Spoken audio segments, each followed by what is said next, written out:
So we're right outside the building, and I want to give you a look at the door. Glass is shattered on the ground. A lot of police are here. Some additional officers just arrived in the last few minutes, including the spokesperson for DC Police. So just about 15 minutes ago, a bunch of us were out here and we watched as the suspect was transported from the building. African-American man, looked to be in his 40s. He was conscious and breathing as he was transported into the ambulance and taken away. So we are still just waiting for some more information about, was this man armed? What was his purpose of being here? But I can just tell you a little bit of what happened today as I was coming into work. It was soon after the suspect was shot. It was right around 3:15. And as I drove into the parking lot, a group of coworkers was outside and asked, did I see anything? We think that somebody's trying to get into the building. They said that they heard a loud noise that they thought was a gunshot. And so we all got into our cars and we decided it was best to leave. Sue Palka got into my vehicle and we all just drove off the property.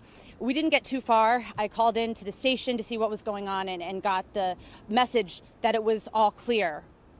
At that point, we still didn't know what had happened. My first thought was this was nothing, or somebody tried to get in and we figured everything out and it was all right. But as we drove around the block, we could hear the sirens and we saw all the police cars that were here.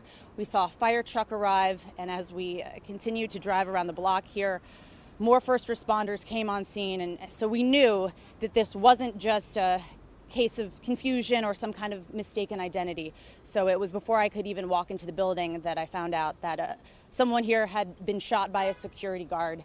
And not too long after that, I would say maybe 10 minutes later, we saw that suspect being transported out of the building. So the police investigation here is still underway. As I mentioned, there were additional officers to arrive here in just the last bit of time.